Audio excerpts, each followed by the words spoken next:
नमस्कार दोस्तों, आपका स्वागत है हमारे इस एसएससी क्लासेस टेक में। हमने क्लास 10 का साइंस एंड टेक्नोलॉजी का पार्ट 1 ऑलरेडी ही पूरी तरह से कंप्लीट कर लिया है। पार्ट 2 यहाँ पर हमें आप देखना है और इसमें हम मॉडर्न प्रोडक्ट टेबल के बारे में जानकारी हासिल करने वाले हैं। अगर आपने हमारे चैनल को सब्सक्राइब नहीं किया तो सबसे पहले हमारे चैनल को सब्सक्राइब करिए और इस वीडियो को लाइक और शेयर करना मत भूलिए। तो यहाँ पर आप देख सकते हैं, आप हमें व्हाट्सएप कर सकते हैं, टेलीग्राम पर भी आप हमसे जुड़ सकते हैं, इंस्टाग्राम पर आप हमें फॉलो कर सकते हैं। अगर कोई भी चीज आपके पास नहीं है तो आप हमें गूगल पर भी सर्च कर सकते हैं। अगर सवाल पूछना है, ठीक है, कोई अगर आपको हमें बताना है तो आप हमें इस ईमेल आईडी पर बता सकते हैं। ट्विटर पर भी आप हमें फॉलो कर सकते हैं। हमारे फेसबुक पेज को भी आप लाइक और शेयर कर सकते हैं। अगर आपको क्लास 10 की वीडियो देखने हैं तो आप हमारे इस ब्लॉग को विजिट कर सकते हैं। चलिए शुरुआत करते हैं। तो दोस्तों यहाँ पर देखिए, सबसे पहले हम यहाँ पर बात करने वाले हैं मॉडर्न प्रोडक्ट टेबल के बारे में। अभी देखिए मॉडर्न प्रोडक्ट टेबल है क्या, और जो इससे पहला जो हमने प्रोडक्ट टेबल देखे या फिर जो अटेम्प्ट देखे उसमें और इस मॉडर्न प्रोडक्ट टेबल में डिफरेंस क्या है, उसके बारे में हम सबसे पहले यहाँ पर थोड़ी सी चर्चा करने वाले हैं। तो देखिए, इससे पहले जो 3 अटेम्प्ट हुए थे एलिमेंट को क्लासिफाई करने के लिए, ठीक है, सबसे पहले डोबी राइनर ने किया था, उसके बाद न्यूलैंड ने किया था, ठीक है, और उसके बाद हमने देखा कि मेंडेलियस ने किया था, ठीक है। इन तीनों ही साइंटिस्ट ने क्या किया था, जो एलिमेंट थे उन्हें क्लासिफाई करना शुरू किया था, लेकिन उन्होंने जो बेस पकड़ा था वो था एटॉमिक मास। एटॉमिक मासेस के आधार पर उन्होंने क्या किया था, उस सारे एलिमेंट को क्लासिफाई किया था। लेकिन मॉडर्न प्रोडक्ट टेबल में जो 1930 में जो बना था, हेनरी मोसली ने ये बनाया था। इन्होंने क्या कहा, देखिए, the properties of the elements are periodic function of their atomic masses. यानी जो एलिमेंट होते हैं उनके जो फंक्शन होते हैं, ठीक है, इनके जो प्रॉपर्टीज होते हैं, ठीक है, ये क्या होते हैं, पेरियोडिक होते हैं। मतलब कुछ समय बाद या फिर कुछ इंटरवल के बाद वे रिपीट होते हैं, ठीक है। जो प्रॉपर्टीज होती हैं ये कुछ इंटरवल के बाद, फिक्स इंटरवल के बाद ये रिपीट होती है, और ये जो प्रॉपर्टी डिपेंड होती है, ये डिपेंड होती है एटॉमिक मासेस पर। यानी हमने क्या कहा था कि जो 3 अटेम्प्ट हुए थे, ठीक है, एलिमेंट को क्लासिफाई करने के लिए, वहां पर एटॉमिक मासेस का इस्तेमाल किया गया था, लेकिन पहली बार यहाँ पर एटॉमिक नंबर का इस्तेमाल हुआ है।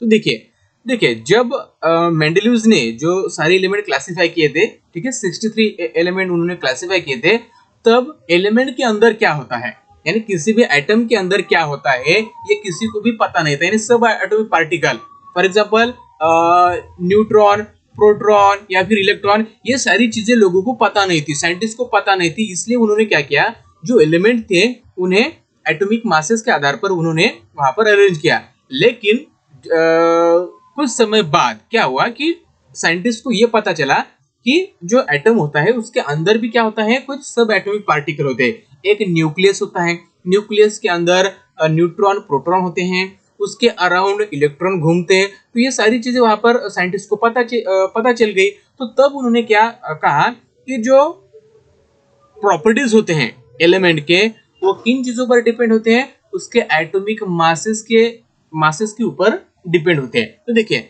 एटॉमिक मास क्या होता है, ठीक है, number of proton present in the nucleus of the atom. यानी जो भी एटम है उस एटम के अंदर प्रोटॉन कितने हैं, ठीक है, number of proton present in the nucleus of the atom, यानी एटम के न्यूक्लियस में प्रोटॉन कितने प्रेजेंट है, उसे हम एटॉमिक नंबर कहते हैं और उसे हम Z से इंडिकेट करते हैं। ठीक है, समझ में आ गया। चलिए ये तो हो गया, ठीक है। अब हम थोड़ा सा थ्योरी यहाँ पर पढ़ लेते हैं। एटॉमिक नंबर होता क्या है, number of proton in that an atom, यानी उस एटम में प्रोटॉन कितने हैं, इसे हम कहते हैं एटॉमिक नंबर। और एक चीज आपको यहाँ पर ध्यान देनी होगी, जितने प्रोटॉन होते हैं उतने ही न्यूट्रॉन होते हैं, जितने प्रोटॉन होते हैं उतने ही जितने प्रोटॉन होते हैं उतने ही इलेक्ट्रॉन होते हैं, ठीक है। दोनों का ही नंबर यहाँ पर सेम होता है, इसलिए जो एटम होता है वो इलेक्ट्रिकली न्यूट्रल रहता है, क्योंकि जो प्रोटॉन होता है उस पर पॉजिटिव चार्ज होता है और इलेक्ट्रॉन पर नेगेटिव चार्ज होता है। Atomic number is the more fundamental property of the element that its atomic mass, यानी एटॉमिक मास से, ठीक है, एटॉमिक मास से जो एटॉमिक नंबर है वो मोर फंडामेंटल है, ठीक है। मोर ज्यादा फंडामेंटल, यानी हम कह सकते हैं कि जो एटॉमिक मासेस से हम कुछ प्रॉपर्टी पता नहीं चल सकती, लेकिन उसके एटॉमिक नंबर से हमें पता चल सकती है। मतलब एटॉमिक मासेस से भी ज्यादा इंपॉर्टेंट यहाँ पर हमारे लिए क्या बन जाता है, एटॉमिक नंबर बन जाता है। उसके बाद जो स्टेटमेंट दिया था, ठीक है, हेनरी मोस्ली ने, वो क्या दिया था देखिए, the properties of the elements are periodic function, है जो प्रॉपर्टीज होती है एलिमेंट की वो पीरियोडिक फंक्शन होती है ना, फिक्स इंटरवल के बाद वो रिपीट होती है। ये किस पर डिपेंड होती है, उसके एटॉमिक नंबर पर डिपेंड होती है। और जो मॉडर्न पीरियोडिक टेबल है इसे long form of the periodic table भी कहा जाता है, क्योंकि यहाँ पर क्या हुआ था, सारे एलिमेंट यानी जितने भी एलिमेंट थे 118 जो एलिमेंट थे, ये सारे एलिमेंट यहाँ पर क्लासिफाइड हुए थे। उसके बाद देखिए the classification of elements resulting from the arrangement of the elements in an increasing order of their atomic number, यानी हमने क्या किया इस मॉडर्न पीरियोडिक टेबल में जो एलिमेंट यहाँ पर अरेंज किए हैं according to the atomic number, उसे हमने इंक्रीजिंग ऑर्डर में लगा दिया है। मतलब जिसका एटॉमिक नंबर 1 है वो सबसे पहले होगा, जिसका 2 है उसके बाद 3, इसके बाद 4, 5, 6, 7, 8, इस तरह से, यानी जिसका एटॉमिक नंबर ज्यादा होगा वो बाद में आएगा और जिसका कम होगा तो वो पहले आएगा। मतलब इसे हम कहते हैं इंक्रीजिंग ऑर्डर, ठीक है। और जो भी ड्रॉबैक थे, जो भी मेंडलीज पीरियोडिक टेबल में जो भी ड्रॉबैक थे, वे सारे यहाँ पर हमने क्या कर दिए, रिमूव कर दिए। मतलब उन सारे ड्रॉबैक को हमने क्या कर लिया, यहाँ पर रिमूव कर दिया, ठीक है। मतलब वे सारे यहाँ पर हमने खत्म कर दिए। लेकिन एक ड्रॉबैक यहाँ पर यहाँ पर रह गया, वो कौन सा था, वो था हाइड्रोजन की पोजीशन। यानी हाइड्रोजन की जो पोजीशन थी, यानी हाइड्रोजन को कहाँ पर रखना है, ये अभी तक भी क्लियर नहीं हुआ है।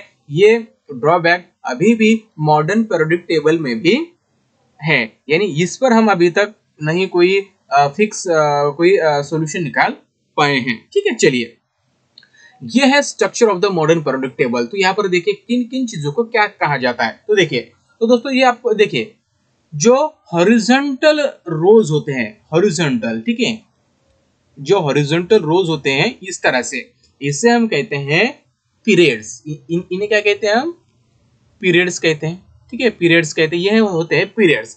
और जो वर्टिकल होते हैं, जो वर्टिकल कॉलम होते हैं, इन्हें हम ग्रुप्स कहते हैं। क्या कहते हैं, ग्रुप्स कहते हैं, ठीक है। पीरियड का मतलब क्या होता है, जो हॉरिजॉन्टल रो होते हैं, ठीक है। फिर पीरियड्स कितने हैं, 1, 2, 3, 4, 5, 6 और 7, यानी जो पीरियड्स है वो 7 पीरियड्स यहाँ पर हमें दिखाई देते हैं। उसके बाद है ग्रुप्स। अभी ग्रुप्स कितने हैं, ग्रुप्स का मतलब होता है जो हॉरिजॉन्टल कॉलम होते हैं उसे हम ग्रुप्स कहते हैं। ग्रुप्स है यहाँ पर देखिए 1, 2, 3, 4, 5, 6, 7, 8, 9, 10, 11, 12, 13, 14, 16, गलत हो गया क्या, 13, 14 या 15, हाँ 15 तो बोला, 16, 17 एंड 18, यानी ग्रुप्स कितने हैं यहाँ पर हमारे पास, ग्रुप्स 18 हैं।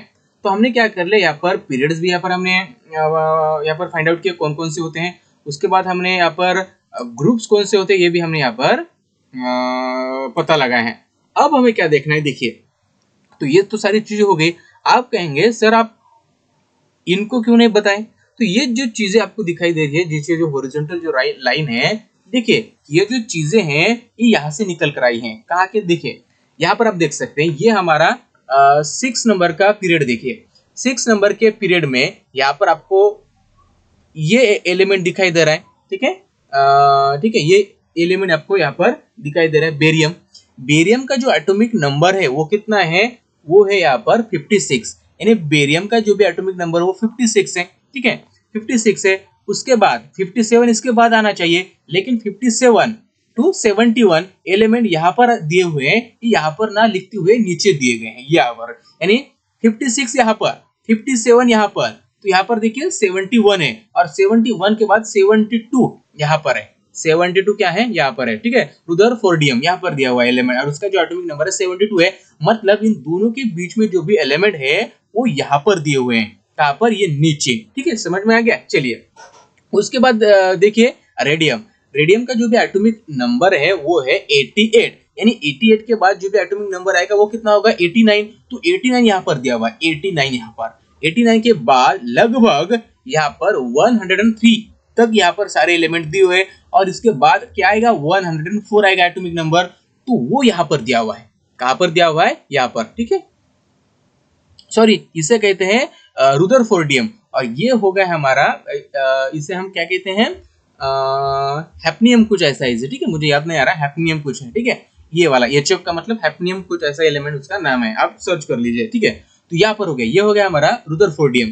तो जो हमारा यहाँ पर दिया हुआ है क्या है, रेडियम, रेडियम का एटॉमिक नंबर है 88, 89 यहाँ पर दिया हुआ है, 89 के बाद 89 के बाद 90, 90 के बाद 91, तो सारे यहाँ पर 103 तक यहाँ पर दिया हुआ है, और उसके बाद 104 यहाँ पर लिखा हुआ है, ठीक है, ये वाला रुदरफोर्डियम। तो इसका मतलब कि यहाँ पर जो एलिमेंट है वो नीचे दिए हुए हैं, ठीक है, समझ में आ गया। यानी पीरियड नंबर 6 दिखाई दे रहा है, तो इस पीरियड में जो भी एलिमेंट है वो यहाँ पर दिए हुए हैं, ठीक है, और पीरियड नंबर 7 में जो भी एलिमेंट है वो यहाँ पर दिए हुए हैं, ठीक है, समझ में आ गया। तो ये अलग नहीं है, उसी पीरियोडिक टेबल का ही एक थोड़ा सा भाग है, ठीक है, समझ में आ गया। चलिए, तो अब यहाँ पर हम क्या करने वाले हैं, तो अब किस एलिमेंट को क्या कहते हैं ये हम थोड़ी सी जानकारी हासिल करने वाले हैं। तो देखिए, जो पहला ग्रुप आपको दिखाई दे रहा है, एग्जाम में पूछा जा सकता है आपके लिए 1 मार्क के लिए या फिर आधे मार्क के लिए, जो आपको पहला ग्रुप दिखाई दे रहा है, वर्टिकल कॉलम को हम क्या कहते हैं, ग्रुप कहते हैं। ये जो ग्रुप आपको दिखाई दे रहा है, ठीक है, ये जो ग्रुप है इसे हम क्या कहते हैं, इसे हम कहते हैं अल्कली मेटल।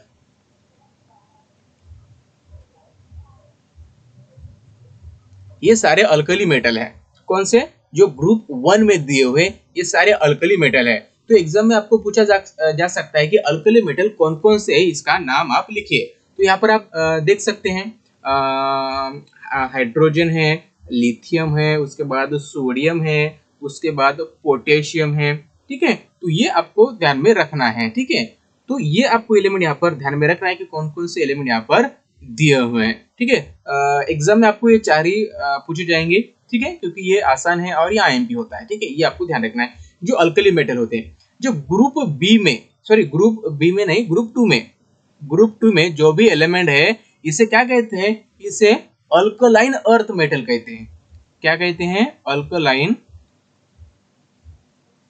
Earth metal. अब इसे अर्थ मेटल क्यों कहते हैं, क्योंकि ये अर्थ के क्रस्ट में पाए जाते हैं, इसलिए इन्हें क्या क्या कहा जाता है, अल्कलाइन अर्थ मेटल कहा जाता है। क्या होता है, अल्कलाइन अर्थ मेटल, समझ में आ गया, ये हो गया अल्कलाइन अर्थ मेटल।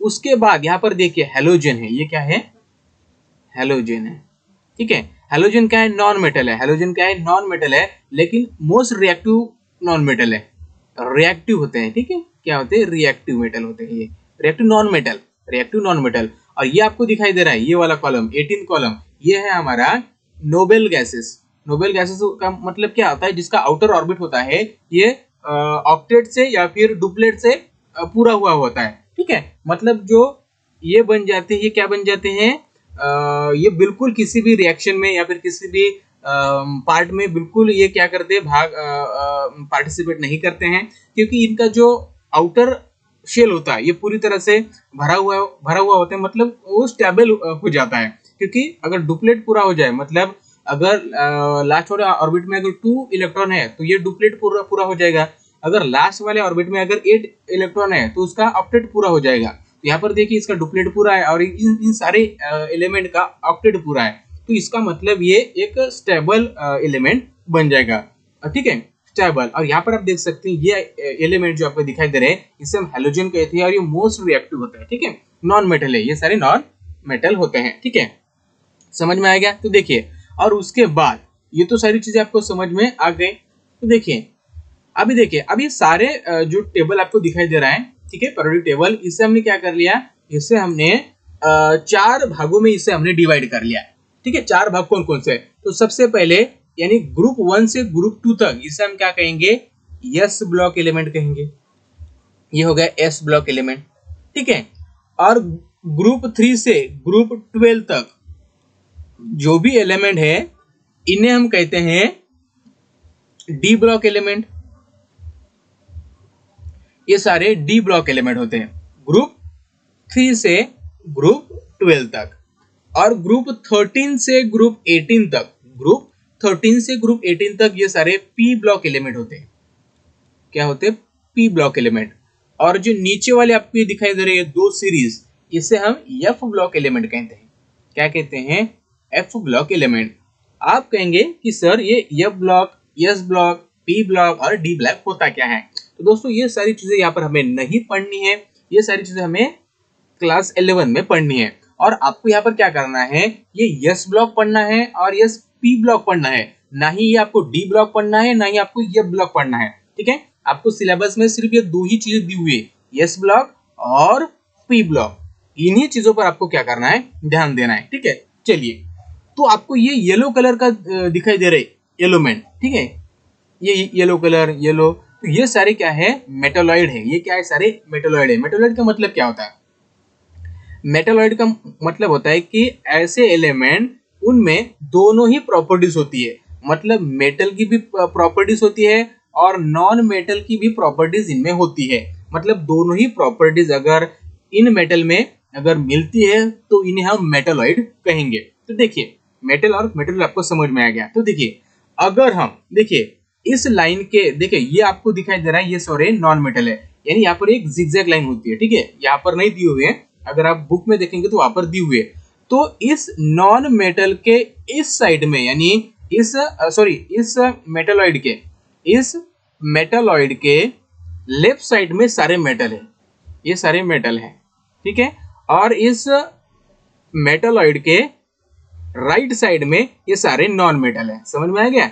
यानी मेटल और नॉन मेटल के बीच में ये मेटालॉइड दिए हुए हैं। समझ में आ गया मैं क्या कह रहा हूँ? ध्यान दीजिए। ठीक है, इस यानी जो टेबल आपको दिखाई दे रहा है, इस टेबल के लेफ्ट साइड में, जो लेफ्ट साइड है, यहाँ पर सारे मेटल है, ये सारे क्या है, मेटल है। और इस टेबल में जो राइट साइड में है वो क्या है, सारे नॉन मेटल है। और इन दोनों के बीच में जो येलो कलर में आपको दिखाई दे रहे हैं, ये क्या है, ये सारे आपको मेटलॉइड दिए हुए हैं। ठीक है, और नीचे वाले, ये ऊपर वाली जो सीरीज आपको दिखाई दे रही है, ठीक है, इसे हम कहते हैं लैंथेनाइड सीरीज कहते हैं। क्या कहते हैं इसे? Lanthanide series. ठीक है, और जो नीचे वाली है उसे हम कहते हैं एक्टिनाइड सीरीज।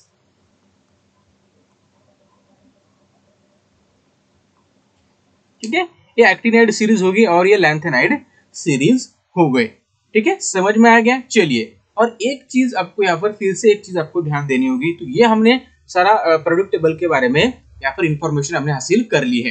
तो अब देखिए, अब सबसे बड़ा एक चीज आपको यहाँ पर देखना है कि क्या है कि एटम के अंदर क्या क्या चीजें होती है। तो देखिए, अगर एटम होता है, ये मान लीजिए एक एटम है, ठीक है, और एटम के बाहर इलेक्ट्रॉन होते हैं, तो ये एटम का न्यूक्लियस हो गया। तो इसका मतलब इसके बीच में प्रोटॉन हो गए और न्यूट्रॉन हो गए। प्रोटॉन पर पॉजिटिव चार्ज होता है और इलेक्ट्रॉन पर नेगेटिव चार्ज होता है। ठीक है, अभी यहाँ पर एक चीज आपको ध्यान देनी होगी कि इलेक्ट्रॉनिक कॉन्फ़िगरेशन क्या होता है। क्या मैं बता रहा हूं, ध्यान दीजिए।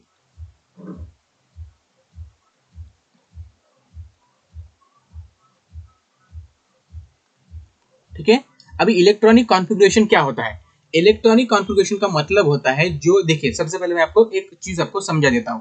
ये है न्यूक्लियस, और न्यूक्लियस के अराउंड अलग अलग शेल होते हैं। ठीक है, के, उसके बाद एक सेल होता है यल, उसके बाद के यल, यम, उसके बाद यन। तो ये अलग अलग शेल होते हैं। पहला शेल उसे हम के कहते हैं, दूसरा शेल उसे हम यल कहते हैं, तीसरा शेल उसे हम यम कहते हैं, और चौथा शेल उसे हम यन कहते हैं। शेल होते हैं, और हर एक शेल में अलग अलग इलेक्ट्रॉन होते हैं। मतलब मान लीजिए यहाँ पर उसका एक फार्मूला है। कौन सा फार्मूला है?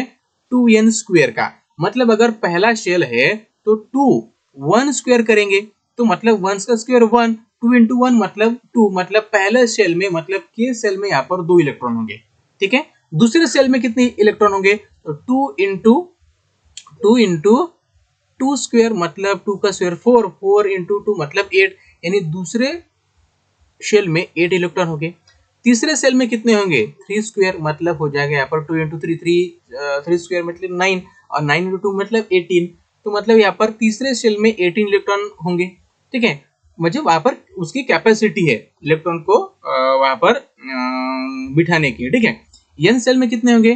तो 2 इंटू 4 स्क्वायर, 4 का स्क्वायर होता है 32, 32 मतलब 32 इंटू सॉरी 32 नहीं, 4 का स्क्वायर होता है 16, 16 का 62 किया तो हो जाएगा हमारा यहाँ पर 32, तो यहाँ पर आ जाएगा 32, मतलब n ऑर्बिट में 32 इलेक्ट्रॉन यहाँ पर बैठ सकते हैं। तो ये हो गया, ठीक है। अगर देखिए ये जो कैपेसिटी यहाँ पर आपको दी हुई है, इसी को ही कहते हैं इलेक्ट्रॉनिक कॉन्फ़िगरेशन। इसे क्या कहते हैं? Electronic configuration.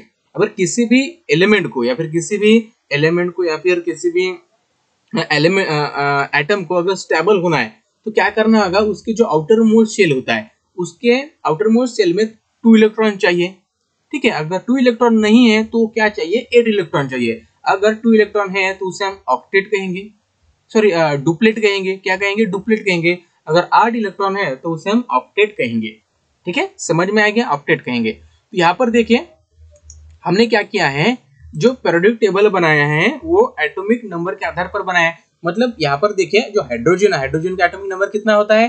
1 होता है। मतलब इसका इलेक्ट्रॉनिक कॉन्फ़िगरेशन क्या हो जाएगा? इसके पहले शेल में कितने इलेक्ट्रॉन होंगे? एक ही इलेक्ट्रॉन होगा, ठीक है। मतलब वैलेंस इलेक्ट्रॉन 1 हो गया, ठीक है। उसके बाद देखिए हाइड्रोजन के बाद एटॉमिक नंबर 2 किसका है? हीलियम का है। हीलियम के अंदर कितने इलेक्ट्रॉन है?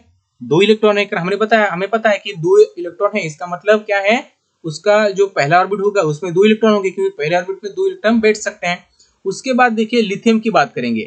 लिथियम के पास कितने शेल होंगे? देखिए यानी हीलियम के पास और सॉरी हाइड्रोजन के पास और हीलियम के पास, दोनों के पास एक एक ही सेल है, यानी इसके पास एक शेल है, एक शेल है। और यहाँ पर देखिए अगर हम इस तरह से ट्रेवल कर रहे हैं टेबल में, यानी लेफ्ट टू राइट, तो जो वैलेंस इलेक्ट्रॉन होते हैं वो बढ़ते जाते हैं, ठीक है। वैलेंस इलेक्ट्रॉन का मतलब क्या होता है? जो आउटर मोस्ट शेल में जितने भी इलेक्ट्रॉन होते हैं उसे हम वैलेंस इलेक्ट्रॉन कहते हैं। वैलेंस इलेक्ट्रॉन गेट इंक्रीज, ठीक है। Valence electron get increase while we are travelling from the left to right. जब हम लेफ्ट टू राइट जाते हैं पीरियोडिक टेबल में तो क्या होता है? जो वैलेंस इलेक्ट्रॉन होते हैं, यानी जो आउटर मोस्ट शेल में जो इलेक्ट्रॉन होते हैं वो बढ़ते जाते हैं। मतलब देखिए यहाँ पर आउटर मोस्ट शेल में एक इलेक्ट्रॉन था तो यहाँ पर 2 हो गया। यहाँ पर आप देख सकते हैं लिथियम की हम बात कर रहे हैं तो लिथियम के जो एटॉमिक नंबर है वो 3 है। तो इसका मतलब क्या हो जाएगा? पहले सेल में 2 इलेक्ट्रॉन बैठ सकते हैं, मतलब इसका जो कॉन्फ़िगरेशन क्या होगा? पहले सेल में 2 और उसके बाद में शेल में 1, ठीक है, हो गया। मतलब यहाँ पर 1 इलेक्ट्रॉन है, ठीक है। यानी यहाँ पर देखिए हाइड्रोजन के पहले सेल में 1 इलेक्ट्रॉन है, लिथियम के नहीं, यहाँ पर देखिए हाइड्रोजन के लास्ट वाले सेल में 1 इलेक्ट्रॉन है और लिथियम के जो लास्ट वाला सेल है उसमें भी 1 इलेक्ट्रॉन है, ठीक है। यहाँ पर देखिए आप बेरिलियम, बेरिलियम का अगर हम बात करें इसके पास 4 इलेक्ट्रॉन है, मतलब पहले सेल में 2 और दूसरे सेल में 2। यानी यहाँ पर देखिए अगर हम इस तरह से जा रहे हैं तो इलेक्ट्रॉन बढ़ रहे हैं, ठीक है। उसके बाद देखिए बोरान, बोरान के पास कितना है? यहाँ पर 5 इलेक्ट्रॉन है, मतलब पहले इसमें 2, उसके बाद के में जो और शेल होगा उसमें 3। मतलब क्या होगा? हम लेफ्ट टू राइट जाते हैं तो वैलेंस इलेक्ट्रॉन होते हैं, यानी जो लास्ट वाले ऑर्बिट में इलेक्ट्रॉन होते हैं वो बढ़ते जाते हैं, ठीक है। अगर हम ऊपर से नीचे आते हैं तो जो लास्ट वाला ऑर्बिट होता है उसमें सेम इलेक्ट्रॉन रहते हैं। मतलब यहाँ पर भी 1 है, यहाँ पर भी 1 है। यहाँ पर सोडियम है, सोडियम के पास कितना होगा? एटॉमिक नंबर 2 है, यानी पहले ऑर्बिट में शेल में 2 हो गए, दूसरे ऑर्बिट में 8 हो गए और बाद वाले ऑर्बिट में 1 होगा। यानी ये सारे ही और लास्ट वाले ऑर्बिट में, इन सारे एलिमेंट के लास्ट वाले ऑर्बिट में 1 ही इलेक्ट्रॉन होगा। यहाँ पर 2 ही होगा, यहाँ पर 3 होगा, यहाँ पर 4 होगा, यहाँ पर 5 होगा, यहाँ पर 6 होगा, यहाँ पर 7 होगा और यहाँ पर 8 होगा। यानी ठीक है, समझ में आ गया? इसका मतलब क्या? ये चीजें हम नहीं पढ़ने वाले, ठीक है।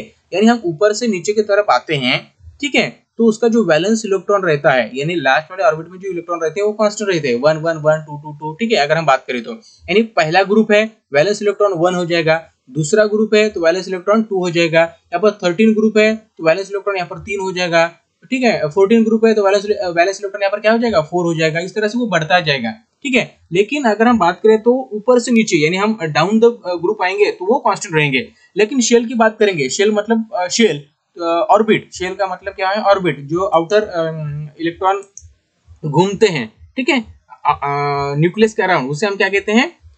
शेल कहते हैं। तो देखिए यहाँ पर एक शेल था, ठीक है।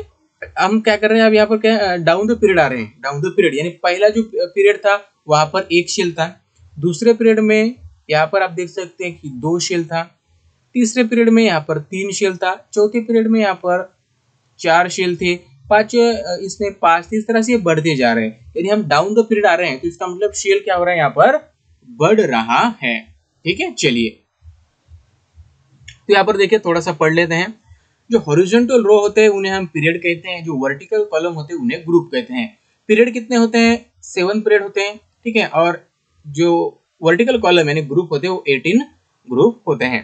जो हमें पता है जो पीरियोडिक टेबल है, हमने पीरियोडिक टेबल को क्या कर लिया, 4 ग्रुप में इसे हमने डिवाइड कर लिया, S block, P block, D block and F block. ये सारी चीजें हमने अभी पढ़ी हुई है। ठीक है, हमने क्या किया है, जो जिगजैग लाइन के बॉर्डर पर जो भी एलिमेंट होते हैं वो मेटोलॉइड होते हैं, हमने पढ़ा। देखिए यहाँ पर आप देख सकते हैं जो भी येलो एलिमेंट देख रहे हैं, जिगजैग लाइन कुछ इस तरह से है। ठीक है, ऐसे कुछ जिगजैग लाइन यहाँ पर दी हुई है। ठीक है, ये बुक में दी हुई है। ये जिगजैग लाइन के अलोंग जो भी एलिमेंट होते हैं ये मेटोलॉइड होते हैं। क्या होते हैं, मेटोलॉइड, मतलब दोनों की कैरेक्टरिस्टिक्स में होते हैं, मेटल के और नॉन मेटल के। ठीक है, और उस all the metal lie on the left side of the zigzag line, zigzag line के लेफ्ट साइड में, जिगजैग लाइन के लेफ्ट साइड में, यानी यहाँ पर ये लेफ्ट साइड है सारी। ठीक है, ये जिगजैग लाइन यहाँ पर आपको दी हुई है। ठीक है, ये जिगजैग लाइन आपको यहाँ पर दी हुई है, और ये लेफ्ट साइड होगी, यहाँ पर सारे क्या है, मेटल है। और उस जिगजैग लाइन के राइट साइड में ये सारे क्या है, नॉन मेटल है। ठीक है, समझ में आ गया। चलिए अब हम पीरियोडिक टेबल की हम जब बात करते हैं तो यहाँ पर सबसे बड़ी एक चीज हमें समझनी होगी कि इलेक्ट्रॉनिक कॉन्फ़िगरेशन, यानी जो भी प्रॉपर्टीज होती है मेटल की वो उसके इलेक्ट्रॉनिक कॉन्फ़िगरेशन पर डिपेंड करती है। ठीक है, जिस तरह से उसका इलेक्ट्रॉनिक कॉन्फ़िगरेशन बढ़ता है, ठीक है, यानी जो इलेक्ट्रॉन आउटर मोस्ट शेल में होते हैं वो अगर बढ़ जाते हैं तो उसकी प्रॉपर्टी भी हाईली डिफर हो जाती है। ठीक है, तो यहाँ पर आप देख सकते हैं, देखिए within the period of neighboring elements differ slightly in the properties of the while distance element differ widely in their properties। अगर हम पीरियड की बात करें, पीरियड का मतलब क्या होता है, हॉरिजॉन्टल। ठीक है, हॉरिजॉन्टल जो रोज है उसे हम पीरियड कहते हैं। यानी अगर मान लीजिए यहाँ पर क्या है, 2 एलिमेंट है। ठीक है, यहाँ पर क्या लिया, यहाँ पर मैंने सोडियम ले लिया। ठीक है, सोडियम के बाद यहाँ पर अगर मैंने मैग्नीशियम ले लिया, ठीक है, तो क्या हो जाएगा, मैग्नीशियम और सोडियम क्या पास पास है, तो इन दोनों के बीच में जो प्रॉपर्टीज होगी वो स्लाइटली डिफरेंट होगी। इतना ज्यादा फर्क नहीं होगा, थोड़ा सा फर्क होगा। ठीक है, लेकिन इसके बाद अगर हम एल्यूमिनियम की बात करें, एल्यूमिनियम फार डिफर है, एल्यूमिनियम की बात करें या फिर उसके बाद हम सिलिकॉन की बात करें या फिर क्लोरीन की बात करें तो ये फार डिफरेंट है। तो इसका मतलब इस सोडियम से एल्यूमिनियम की बात करें या फिर सिलिकॉन की बात करें या फिर कोई दूसरा एलिमेंट है उसकी बात करें, तो इन दोनों के बीच में जो डिफर होगा, जो डिफरेंस होगा वो खूब ज्यादा होगा, कि बहुत ज्यादा होगा। ठीक है, देखिए अगर पीरियड की बात करें, अगर हम हॉरिजॉन्टल रो की बात करें, जो पास पास में जो एलिमेंट है इन दोनों के बीच में जो डिफरेंस है वो स्लाइटली होता है। लेकिन अगर हम दूर के एलिमेंट की बात करें, एक ही रो में जो एलिमेंट एक यहाँ पर है और एक दूसरे छोर पर है, तो इन दोनों के प्रॉपर्टीज में हाईली डिफरेंस हमें देखने को मिल सकता है। The elements in the group show the similarities and gradation in their properties। अगर हम एलिमेंट की बात करें ग्रुप में, जो ग्रुप में अगर बात करें, ग्रुप का मतलब क्या आता है, वर्टिकल कॉलम। ठीक है, पीरियोडिक टेबल में जो वर्टिकल कॉलम उसे हम ग्रुप कहते हैं। ठीक है, वहां पर क्या आता है, सिमिलरिटीज है, जो प्रॉपर्टीज होती है वो सिमिलर है। ठीक है, सिमिलर है, लेकिन उसके साथ कोई क्या कहते हैं उसे, ग्रेडेशन है। ठीक है, ग्रेडेशन। ठीक है, ग्रेडेशन का मतलब क्या होता है कि वहां पर कोई ऐसा क्रम है, उसी क्रम से वो चेंज हो रहे हैं। ठीक है, ग्रेडेशन का मतलब क्या था, उसी चेंज, यानी कुछ ऐसा क्रम से वो चेंज हो रहे हैं। ठीक है, समझ में आएगा, देखिए समझ में आएगा। चलिए the characteristics of the group and period in the modern periodic table are because of the electronic configuration of this element. अब ये चेंजेस क्यों हो रहे हैं, ये डिफरेंसेस हमें देखने को मिल रहे हैं, ये क्यों हो रहे हैं, क्योंकि उसके इलेक्ट्रॉनिक कॉन्फ़िगरेशन के आधार पर ये सारे चेंजेस वहां पर होते हैं। ठीक है, तो इसलिए हम कहते हैं कि जो इलेक्ट्रॉनिक कॉन्फ़िगरेशन होता है ये सबसे इंपॉर्टेंट होता है पीरियोडिक टेबल में। अगर मॉडर्न पीरियोडिक टेबल की अगर हम बात करें तो, क्योंकि मॉडर्न टेबल डिपेंड होता है एटॉमिक नंबर पर। एटॉमिक नंबर का मतलब होता है कि number of positive charge present in the nucleus, मतलब प्रोटॉन। ठीक है, तो क्या होता है, प्रोटॉन जितने होंगे उतना ही वहां पर क्या होगा, इलेक्ट्रॉन हो गए। तो इलेक्ट्रॉन को अगर हम डिस्ट्रीब्यूट कर दे शेल वाइज तो क्या हो जाएगा, हम उसे इलेक्ट्रॉनिक कॉन्फ़िगरेशन कहते हैं। तो उसके आधार पर ये पीरियोडिक टेबल डिपेंड करता है। ठीक है, तो यहाँ पर देखिए ग्रुप द इलेक्ट्रॉनिक कॉन्फ़िगरेशन, यहाँ पर इलेक्ट्रॉनिक कॉन्फ़िगरेशन का हमें ग्रुप बताना है। क्या कहा गया है, देखिए go through the modern periodic table and right the name of the below the order of the elements of the group one, यानी ग्रुप वन में जो भी एलिमेंट दिए हुए हैं यहाँ पर हमें वो लिखने हैं। ठीक है, उसके बाद क्या करना है, right the electronic configuration of the first four element in the group, और जो फर्स्ट फोर एलिमेंट है उनका हमें इलेक्ट्रॉनिक कॉन्फ़िगरेशन भी लिखना है। Which similar do you find in their configuration, और उनके कॉन्फ़िगरेशन में कौन सी चीज सिमिलर है ये हमें बताना है। और how many valence electron are there in each of the element, और उनके वैलेंस इलेक्ट्रॉन यानी आउटर मोस्ट शेल में कितने इलेक्ट्रॉन है, ये भी चीज यहाँ पर हमें बतानी है। अगर हम ग्रुप वन की बात करें तो ग्रुप वन में कौन कौन से एलिमेंट है, सबसे पहले देखिए एक हाइड्रोजन एलिमेंट है। ठीक है, हाइड्रोजन का जो भी एटॉमिक नंबर है वो 1 है, तो इसका मतलब इसके फर्स्ट वाले सेल में एक ही इलेक्ट्रॉन होगा। ठीक है, क्या होगा, एक ही इलेक्ट्रॉन होगा, तो इसका मतलब इसके आउटर मोस्ट सेल में एक ही इलेक्ट्रॉन है। उसके बाद है लिथियम। ठीक है, लिथियम की हम बात करेंगे तो लिथियम के जो लिथियम है उसका जो एटॉमिक नंबर है वो 3 है, मतलब इसके पहले सेल में 2 इलेक्ट्रॉन होंगे और दूसरे सेल में 1 इलेक्ट्रॉन होगा, क्योंकि हमने कहा था कि पहले सेल में 2 इलेक्ट्रॉन होते हैं। ठीक है, बाद वाले सेल जो होता है उसमें 8 इलेक्ट्रॉन होते हैं, उसके बाद वाले सेल में 18 और उसके बाद वाले इलेक्ट्रॉन में 13 होते हैं। ठीक है, समझ में आएगा। चलिए उसके बाद देखिए सोडियम है। सोडियम में कितना है उसका एटॉमिक मास, तो उसका 11 है, मतलब पहले शेल में 2 इलेक्ट्रॉन, दूसरे शेल में 8 इलेक्ट्रॉन, बचा एक, मतलब लास्ट वाले शेल में 1 इलेक्ट्रॉन होगा। उसके बाद देखिए पोटेशियम, अगर हम पोटेशियम की बात करते हैं तो पोटेशियम के जो पहला सेल है, सॉरी पोटेशियम का सबसे पहले हम लिखेंगे यहाँ पर एटॉमिक मास कितना है, 19 है। इसका मतलब पहले वाले सेल में 2 इलेक्ट्रॉन बैठेंगे, उसके बाद वाले शेल में क्या होगा, कितने इलेक्ट्रॉन बैठेंगे, तो बाद वाले शेल में यहाँ पर 8 इलेक्ट्रॉन हो गए, और उसके बाद वाले शेल में कितने इलेक्ट्रॉन हो गए, 18 इलेक्ट्रॉन हो गए, सॉरी 18 नहीं, कितने हो गए, 9 इलेक्ट्रॉन हो गए। लेकिन यहाँ पर हम 9 नहीं लिखेंगे, क्योंकि यहाँ पर हमें क्या करना होता है, उसका ऑक्टेट पूरा करना होता है।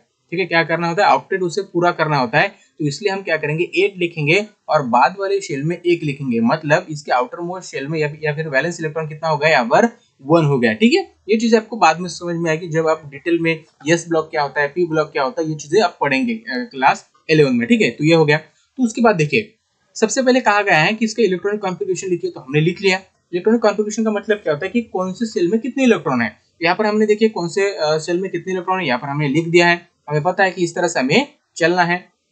ठीक है, तो यहाँ पर सिमिलरिटीज क्या है, तो देखिए यहाँ पर जो लास्ट वाले ऑर्बिट में, लास्ट वाले सेल में कितने इलेक्ट्रॉन है, 1 है, यहाँ पर भी 1 है, यहाँ पर भी 1 है, यहाँ पर भी 1 है। मतलब अगर हम डाउन द ग्रुप आते हैं, यानी हम ऊपर से नीचे आते हैं ग्रुप में, और तब हम इसे वैलेंस इलेक्ट्रॉन की बात करते हैं, तो वैलेंस इलेक्ट्रॉन यहाँ पर सेम रहते हैं, यानी जितने इलेक्ट्रॉन लास्ट ऑर्बिट में हो गए उतने ही इलेक्ट्रॉन सभी एलिमेंट के लास्ट वाले ऑर्बिट में हो गए, मतलब 1 होगा तो 1, यानी ग्रुप 1 है तो क्या हो जाएगा, सारे वैलेंस इलेक्ट्रॉन 1 हो गए। अगर ग्रुप 2 है तो सारे वैलेंस इलेक्ट्रॉन कितने हो जाएंगे, 2 हो जाएंगे। तो यहाँ पर देखिए वैलेंस इलेक्ट्रॉन कितना है, हर चीज हर एलिमेंट में 1 है, यहाँ पर 1 है, यहाँ पर 1 है, यहाँ पर 1 है।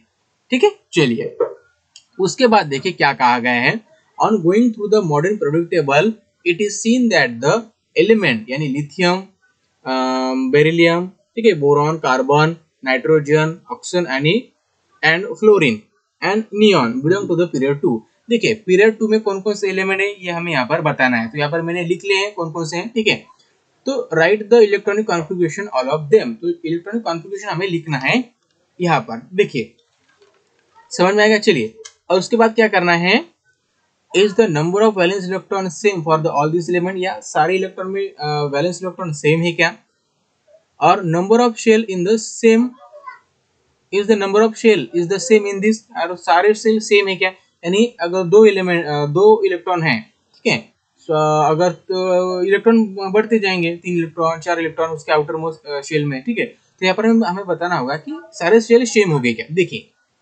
एक 2 सेल हो गए तो सारे इसमें 2 सेल हो गए क्या, देखिए तो यहाँ पर देखिए लिथियम में, लिथियम जो होता है उसका जो एटॉमिक नंबर होता है वो 3 होता है, बेरिलियम है इसका एटॉमिक नंबर 4 है, बोरॉन है इसका जो एटॉमिक नंबर 5 है, कार्बन जो इसका एटॉमिक नंबर 6 है, नाइट्रोजन है इसका एटॉमिक नंबर 7 है, ऑक्सीजन है इसका एटॉमिक नंबर 8 है, ठीक है, फ्लोरीन है इसका एटॉमिक नंबर 9 है, ठीक है, और नियॉन है इसका एटॉमिक नंबर 10 है, ठीक है।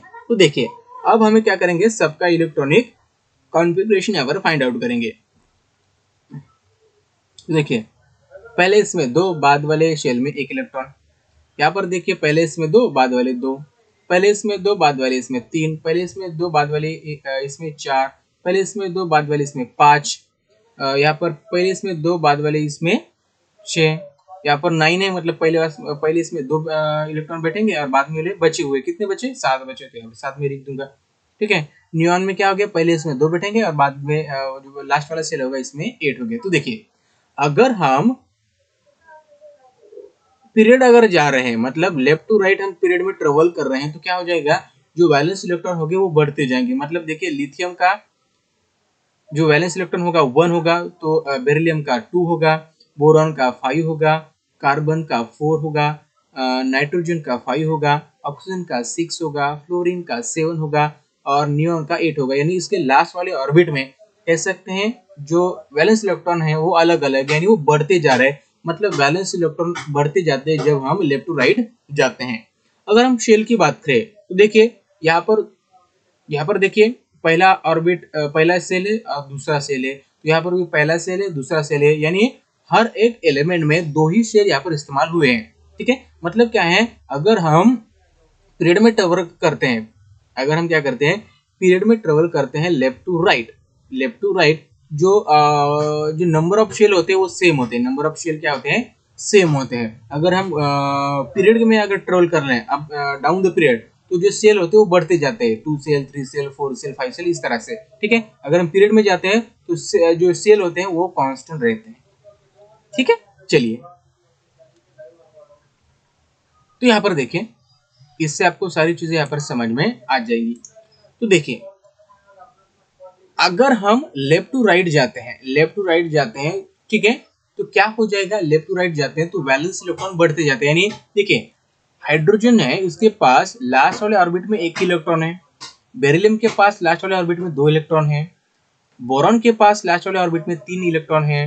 ठीक है, कार्बन के पास 4 इलेक्ट्रॉन है, उसके बाद देख सकते हैं आप नाइट्रोजन के पास 5 इलेक्ट्रॉन है। यानी इधर से जा रहे हैं, मतलब वैलेंस इलेक्ट्रॉन यानी लास्ट वाले ऑर्बिट में इलेक्ट्रॉन बढ़ जा रहे हैं। ठीक है, अगर हम डाउन द पीरियड आएंगे, डाउन द ग्रुप आएंगे तो क्या हो जाएगा, यहाँ पर हम लेफ्ट टू राइट जा रहे हैं पीरियड में, और यहाँ पर हम क्या कर रहे हैं, डाउन द ग्रुप आ रहे हैं। तो यहाँ पर देखिए इसके लास्ट ऑर्बिट में एक इलेक्ट्रॉन है, इसके भी एक है, इसके भी एक है, इसके भी एक है। मतलब क्या हो जाएगा, जो वैलेंस इलेक्ट्रॉन होते हैं वो लेफ्ट टू राइट बढ़ते जाते हैं और डाउन द ग्रुप ये सेम रहते हैं।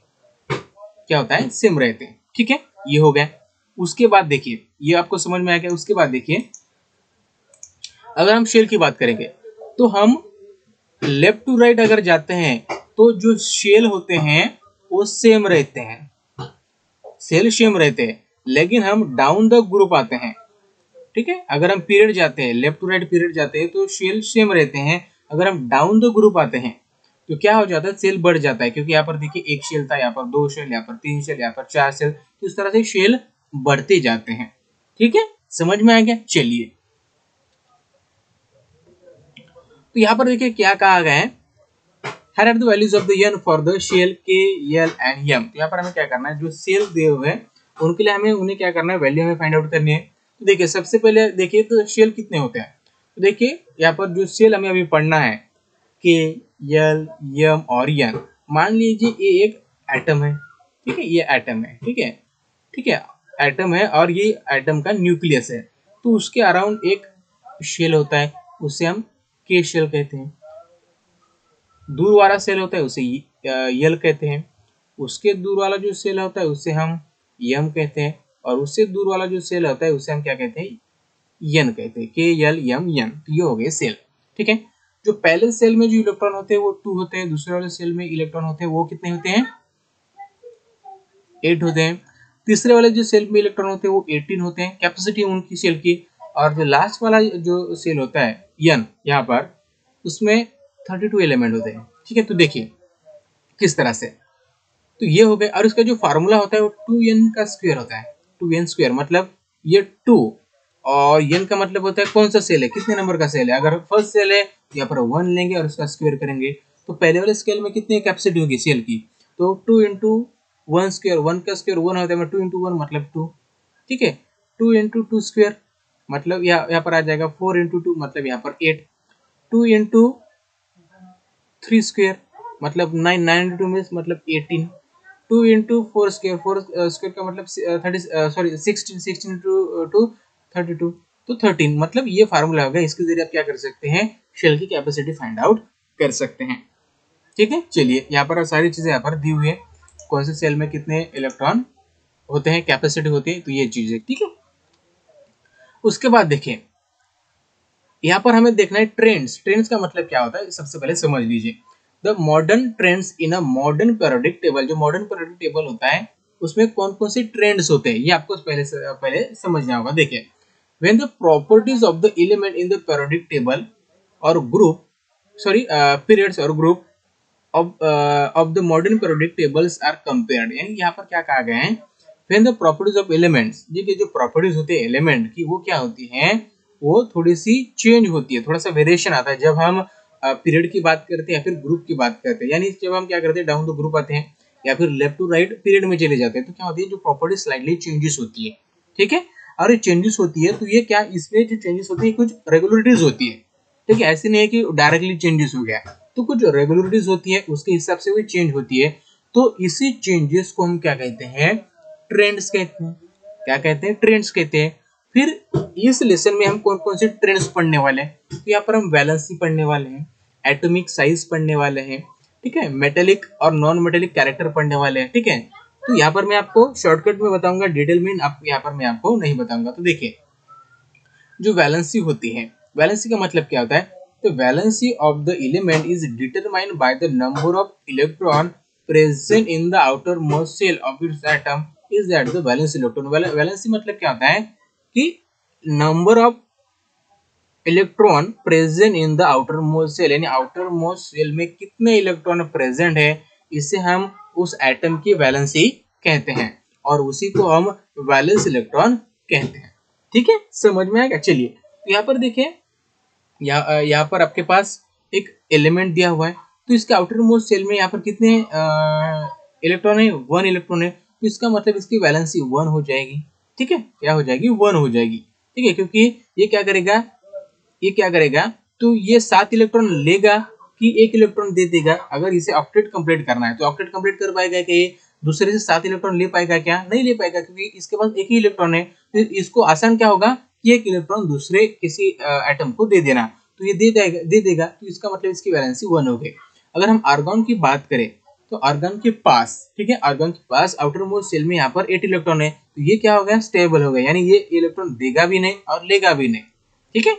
चलिए, उसके बाद देखिए, अब मान लीजिए अगर कोई एटम है और उसके आउटर मोस्ट सेल में 7 इलेक्ट्रॉन है, क्या है, 7 इलेक्ट्रॉन, तो ये क्या करेगा, 7 इलेक्ट्रॉन दे देगा या फिर 1 इलेक्ट्रॉन ले लेगा। इसको आसान क्या होगा, आसान तो यही होगा कि 1 इलेक्ट्रॉन किसी दूसरे एटम से ले ले, तो इसकी वैलेंसी भी 1 हो जाएगी, इसकी वैलेंसी भी क्या हो जाएगी, 1 हो जाएगी, ठीक है। उसके बाद देखिए, एटॉमिक साइज होती क्या है। एटॉमिक साइज का मतलब क्या होता है, the distance between the centre of the atom, यानी एटम का जो सेंटर होता है यहाँ से, ठीक है, यहाँ से, and the outer most shell of the atom is called the atomic radius. Atomic radius का मतलब क्या होता है, या फिर एटॉमिक साइज का मतलब क्या होता है, जो उसका सेंटर होता है, उस सेंटर से जो आउटर मोस्ट शेल है, जो भी इन दोनों के बीच में डिस्टेंस होता है, जो भी रेडियस होता है, ये होता है एटॉमिक रेडियस, और इसे हम एटॉमिक साइज कहते हैं। तो देखिए यहाँ पर जो एटॉमिक रेडियस होता है, हमने बात किया एटॉमिक रेडियस, वो क्या होता है, डिक्रीज होते जाता है अगर हम लेफ्ट टू राइट चले जाते हैं। यानी हम पीरियोडिक टेबल में अगर हम लेफ्ट टू राइट चले जाते हैं तो क्या हो जाता है, एटॉमिक रेडियस गेट डिक्रीजेस, मतलब कम होते जाता है। मतलब यहाँ पर देखिए, जो हाइड्रोजन है, हाइड्रोजन का जो भी एटॉमिक रेडियस होगा, ठीक है, और हेलियम का होगा, तो इन दोनों में से किस एटम का एटॉमिक रेडियस कम होगा। तो ऑब्वियसली हमने यहाँ पर क्या देखा है, एटॉमिक रेडियस गेट डिक्रीजेस अगर हम लेफ्ट टू राइट चले जाते हैं। तो अगर हम इस तरह से चले जाएंगे तो हेलियम का जो भी एटॉमिक रेडियस होगा वो कम होगा as compare to the hydrogen. क्या होगा, as compare to the hydrogen, ठीक है, समझ में आ गया। तो यहाँ पर देखिए, लिथियम है, लिथियम का एटॉमिक रेडियस ज्यादा होगा कि नियॉन का होगा, तो यहाँ पर नियॉन का एटॉमिक रेडियस कम होगा, क्योंकि हम क्या कह रहे हैं, एटॉमिक रेडियस कम होती जाता है अगर हम इस तरह से पीरियड में ट्रेवल करने लग जाएंगे तो। ठीक है, समझ में आ गया। चलिए उसके बाद हम बात करने वाले हैं वैलेंस इलेक्ट्रॉन के बारे में। वैलेंस इलेक्ट्रॉन क्या हो जाता है वैलेंस इलेक्ट्रॉन के बारे में, तो वैलेंस इलेक्ट्रॉन बढ़ते जाते हैं अगर हम लेफ्ट टू राइट चले जाते हैं। तो इसके बाद देखिए वैलेंस इलेक्ट्रॉन का मतलब क्या आता है, आउटर मोस्ट शेल में कितने इलेक्ट्रॉन होंगे। तो यहाँ पर देखें आउटर मोस्ट शेल में एक ही इलेक्ट्रॉन है, यहाँ पर 2 है, यहाँ पर 3 है, यहाँ पर 4 है, यहाँ पर 5 है, यहाँ पर 6 है, यहाँ पर 7 है, यहाँ पर 8 है। मतलब अगर हम लेफ्ट टू राइट चलते जा रहे हैं तो जो वैलेंस इलेक्ट्रॉन होते हैं वो बढ़ रहे हैं। ठीक है, समझ में आ गया। तो देखिए समझ में आ गया। चलिए उसके बाद देखिए शेल नंबर गेट इंक्रीजेस, यानी अगर हम डाउन द ग्रुप आ रहे हैं, यानी ऊपर से अगर हम नीचे की तरफ आ रहे हैं तो सेल बढ़ते जा रहे हैं। तो इसके पास देखिए हेलियम के पास एक ही शेल था, लिथियम के पास 2 शेल हो गए, सोडियम के पास 3 शेल हो गए, पोटेशियम के पास यहाँ पर 4 शेल हो गए। मतलब अगर हम डाउन द ग्रुप आ रहे हैं तो यहाँ पर शेल जो होता है वो बढ़ रहे हैं, 2 शेल, 3 शेल, 4 शेल, इस तरह से। ठीक है, चलिए उसके बाद देखिए क्या क्या चीजें आपको यहाँ पर ध्यान में देनी है। तो हमने देखा कि एटॉमिक रेडियस डिक्रीज हो जाता है अगर हम लेफ्ट टू राइट जाते हैं। Increase the electronegativity and non metallic character, अगर हम इधर से इधर चले जाते हैं तो जो इलेक्ट्रोनेगेटिविटी है वो बढ़ जाती है। अभी यहाँ पर एक चीज आपको समझनी होगी।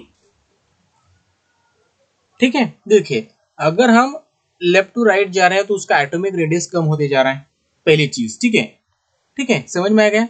अगर हम ऊपर से नीचे आ रहे हैं, डाउन द ग्रुप आ रहे हैं, तो उसका जो एटॉमिक रेडियस होगा वो इंक्रीज होगा, यानी इधर कम होगा और इधर इंक्रीज होगा। इंक्रीज एटॉमिक रेडियस अगर हम ऊपर से नीचे आ रहे हैं, और यहाँ पर क्या होगा, डिक्रीज होगा। क्या होगा, डिक्रीज होगा। मतलब अगर हम कह सकते हैं अगर यहाँ पर हाइड्रोजन है, ठीक है, हाइड्रोजन के बाद लिथियम है, ठीक है, तो हम कह सकते हैं कि हाइड्रोजन, यानी हाइड्रोजन से क्या होगा, लिथियम का जो भी रेडियस होगा वो ज्यादा होगा। ठीक है, हाइड्रोजन से क्या होगा, जो लिथियम का जो एटॉमिक रेडियस होगा वो ज्यादा होगा। और लिथियम से भी जो यहाँ पर सोडियम होगा, उस सोडियम का भी एटॉमिक रेडियस ज्यादा होगा। ठीक है, यानी हाइड्रोजन से ज्यादा होगा लिथियम का, लिथियम से ज्यादा होगा सोडियम का, सोडियम से ज्यादा होगा पोटेशियम का। यानी हम ऊपर से नीचे आते हैं तो उसकी एटॉमिक जो रेडियस होती है वो बढ़ती जाती है, अगर हम इधर जा रहे हैं तो उसकी रेडियस कम हो जाती है। ठीक है, ये चीज आपको ध्यान में रखनी है। उसके बाद देखिए क्या कहा गया है,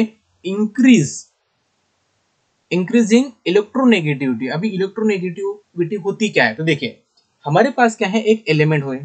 ठीक है, हमारे पास क्या है, एक एलिमेंट है। हमारे पास एक एलिमेंट है, मान लीजिए हमारे पास यहाँ पर लिथियम है। ठीक है, एक लिथियम है। तो लिथियम के पास पहले ऑर्बिट में 2 इलेक्ट्रॉन हो गए और बाद वाले ऑर्बिट में 1 इलेक्ट्रॉन। ठीक है, तो ये 1 इलेक्ट्रॉन बाद वाले ऑर्बिट में, ठीक है, हो गया। तो क्या हो जाएगा, ये 1 इलेक्ट्रॉन लेगा कि देगा। तो इसे अगर ऑक्टेट पूरा करना है तो ये 1 इलेक्ट्रॉन देगा, क्योंकि इसे ऑक्टेट पूरा करने के लिए 8 इलेक्ट्रॉन की जरूरत है। डुप्लेट पूरा करने के लिए इसे क्या चाहिए, 1 इलेक्ट्रॉन की जरूरत है। तो ये इससे आसान क्या होगा, इससे आसान यही होगा कि ये इलेक्ट्रॉन 1 इलेक्ट्रॉन दूसरे को दे दे। अगर ये इलेक्ट्रॉन दे देगा तो क्या हो जाएगा, हमने पता है कि जितने प्रोटॉन होते हैं उतने ही इलेक्ट्रॉन होते हैं, जितने प्रोटॉन होते हैं उतने इलेक्ट्रॉन होते हैं। तो यहाँ पर लिथियम से अगर 1 इलेक्ट्रॉन चला जाएगा तो प्रोटॉन क्या हो जाएगा, 1 से बढ़ जाएगा। मतलब ये एटम पहले न्यूट्रल था तो अब इस पर पॉजिटिव चार्ज आ जाएगा, लिथियम पर क्या हो जाएगा, पॉजिटिव चार्ज आ जाएगा। कितना आ जाएगा, एक आ जाएगा, एक ही चार्ज आ जाएगा ना। क्यों, क्योंकि इसके लास्ट वाले ऑर्बिट में 1 ही इलेक्ट्रॉन है। ठीक है, ये इलेक्ट्रॉन इसने दूसरे को दे दिया, तो इसका मतलब इसके पास 1 इलेक्ट्रॉन लॉस कर लिया। मतलब इसके पास क्या हो जाएगा, एक प्रोटॉन की ताकत बढ़ जाएगी, क्योंकि प्रोटॉन उस न्यूट्रॉन से ज्यादा हो जाएगा एक प्रोटॉन। तो इसे हम कह सकते हैं लिथियम 1+ हम इसे लिख सकते हैं। ठीक है, तो यहाँ पर क्या हो गया, 1 इलेक्ट्रॉन इसने लॉस कर लिया, 1 इलेक्ट्रॉन इसने क्या कर लिया, लॉस कर लिया। तो यहाँ पर इस एटम पर चार्ज कौन सा आ गया, तो इस पर चार्ज पॉजिटिव आ गया।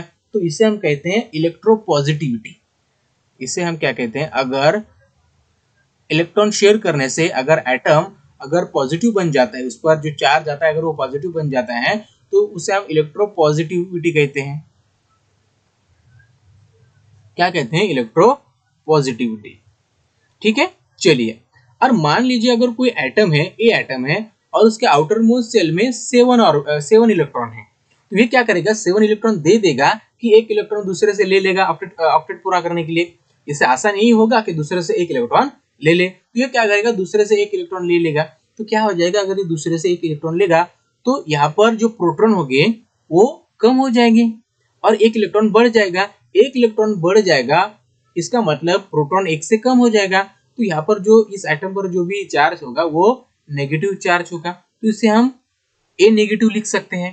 तो इसका मतलब इस एटम पर नेगेटिव चार्ज आ गया, तो इसे हम इलेक्ट्रोनेगेटिविटी कहते हैं।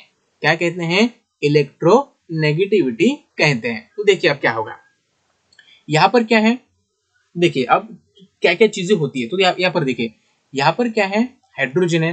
हाइड्रोजन के पास क्या है, एक ही इलेक्ट्रॉन है, ठीक है, आउटर मोस्ट शेल में। तो इसे छोड़ दीजिए अभी, क्योंकि इसकी पोजीशन फिक्स नहीं है कहां पर रखना है, क्योंकि इसके पास एक ही इलेक्ट्रॉन है। उसके बाद हम बात करने लगते हैं उसके नीचे वाले। यहाँ पर देखिए लिथियम। लिथियम के पास क्या है, पहले ऑर्बिट में 2 इलेक्ट्रॉन है, उसके बाद वाले ऑर्बिट में 1 इलेक्ट्रॉन है। तो यहाँ पर अगर हम बेरिलियम की बात करें तो इसके पहले वाले ऑर्बिट में कितने इलेक्ट्रॉन है, 2 है, और उसके बाद वाले ऑर्बिट में 2 इलेक्ट्रॉन है। ठीक है, ये हो गया। उसके बाद यहाँ पर अगर बोरॉन की बात करें, ठीक है, तो इसके पास क्या होगा, पहले ऑर्बिट में 2 इलेक्ट्रॉन हो गए और बाद वाले ऑर्बिट में 3 इलेक्ट्रॉन हो गए। तो क्या हो जाएगा, देखिए यहाँ पर अगर ये लिथियम अगर 1 इलेक्ट्रॉन दे देगा, ठीक है, तो क्या हो जाएगा, लिथियम प्लस हो जाएगा, क्योंकि 1 इलेक्ट्रॉन इसने दे दिया।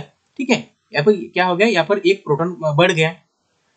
तो यहाँ पर देखिए बेरिलियम के पास लास्ट वाले ऑर्बिट में 2 इलेक्ट्रॉन है, अगर ये 2 इलेक्ट्रॉन दे देगा तो क्या हो जाएगा, बेरिलियम 2 प्लस हो जाएगा, क्योंकि 2 इलेक्ट्रॉन दे दिए। इसका मतलब जो प्रोटॉन होंगे वो 2 से बढ़ जाएंगे as compare to the electron, तो इस पर 2 प्लस चार्ज आ जाएगा।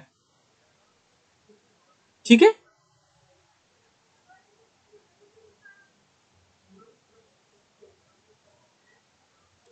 समझ में आ गया। ठीक है, और यहाँ पर अगर बात करें, अगर ये इलेक्ट्रॉन दे देगा तो क्या हो जाएगा, इसके पास बोरॉन 3 प्लस चार्ज आ जाएगा, क्योंकि इसके पास 3 इलेक्ट्रॉन इसके लास्ट वाले ऑर्बिट में। तो इस तरह से, ठीक है, इस तरह से क्या हो जाएगा,